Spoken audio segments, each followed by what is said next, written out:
بسم اللہ الرحمن الرحیم۔ السلام علیکم محترم ناظرین، اہل سرسار کی ایک قوم جسے قوم سبا بھی کہا جاتا ہے، اللہ تعالیٰ کی بے شمار نعمتوں کے اندر زندگی گزار رہی تھی۔ یہ قوم ایک عظیم تہذیب و تمدن کی مالک تھی۔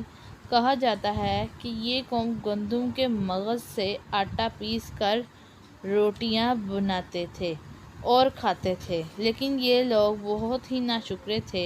یہ انہی روٹیوں سے بچوں کا پاخانہ صاف کرتے تھے۔ ان آلودہ روٹیوں کو اکٹھا کرنے سے ایک پہاڑ بن گیا تھا۔ ایک صالح شخص نے وہاں سے گزرتے ہوئے ایک عورت کو دیکھا جو کہ روٹیوں سے بچوں کے پاخانے والا مقام صاف کر رہی تھی، تو اس عورت کو اس نے سمجھایا، مگر اس نے اس کا مذاق اڑایا۔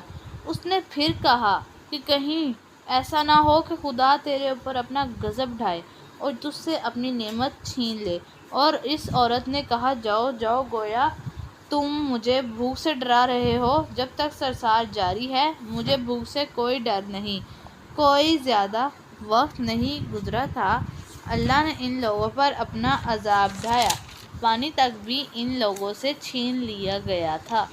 قحط نازل ہوا اور چلتا رہا، اور نوبت یہاں تک آ گئی کہ ان کے ذخیرہ کی ہوئی تمام غذا ختم ہو گئی اور وہ مجبور ہو گئے کہ وہ ان آلودہ روٹیوں کو کھانا شروع کر دیں جو کہ انہوں نے پہاڑ کے مہانگ جوڑی ہوئی تھیں، بلکہ ان روٹیوں کو لینے کے لیے صفیں لگ گئی تھیں تاکہ ہر کوئی اپنے حصے کی روٹی وہاں سے لے سکے۔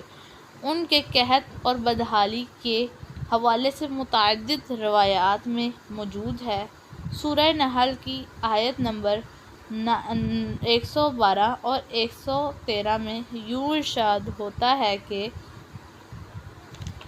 اور اللہ نے اس قریہ کی حالت بھی بیان کی ہے جو بالکل مطمئن اور محفوظ تھا، اور اس کا رزق کہیں نہ کہیں سے باقاعدہ طور پر آ رہا تھا، لیکن اس قریہ کے رہنے والوں نے اس کو انکار کیا، تو خدا نے انہیں بھوک اور پیاس کا مزہ چکھایا، صرف ان کے اعمال کی بنیاد پر جو وہ انجام دے رہے تھے۔ یقیناً ان کے پاس رسول آیا اور انہوں نے اسے جھٹلایا اور ان تک عذاب پہنچا۔ سورہ سبا میں آخر میں اس واقعے کا نتیجہ یوں نکلا ہے کہ یہ ہم نے ان کو ان کی ناشکری کی سزا دی ہے، اور ہم نے ناشکروں کے علاوہ کسی کو سزا نہیں دیتے۔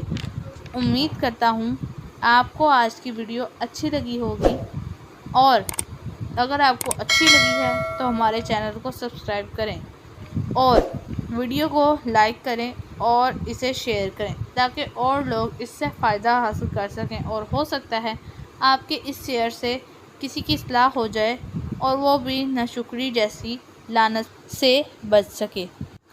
اللہ تعالیٰ آپ سب کا حامی و ناصر ہو۔ خدا حافظ۔